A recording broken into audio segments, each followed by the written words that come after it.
In today's video, I'm going to teach you how to send pictures on Gmail. First, open your web browser, go to gmail.com, and sign into your account. Once your inbox loads, you're ready to start a new message. Look to the top left corner and click the Compose button.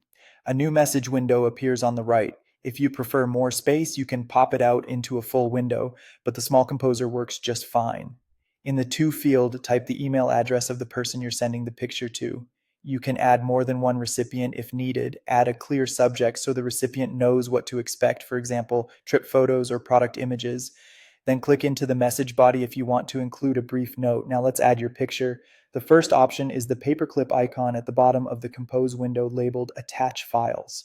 Click it to browse your computer, select the image you want, and choose Open. This attaches the file to the email so it appears as a downloadable attachment.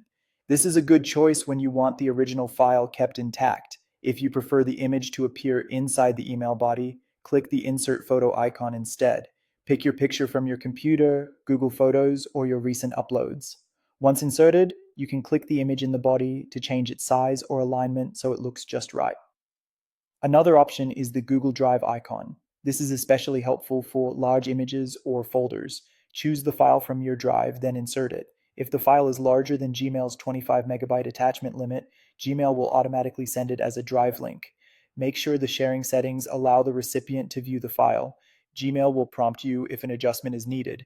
When you're choosing files, you can select multiple images at once to send a batch. Common formats like JPG, PNG, and GIF work well. Give the message a quick review to confirm you've attached or inserted the correct pictures and that the recipients and subject line look right. When everything is set, click Send. You'll see a brief confirmation and you'll have a few seconds to undo if you spot a mistake. On the Gmail mobile app, you'll find the same paperclip photo and drive icons in the Compose view, so the process is nearly identical. Try sending a test email to yourself to compare an attachment, an inline image, and a drive link before sending to others. That's it, your pictures are on their way.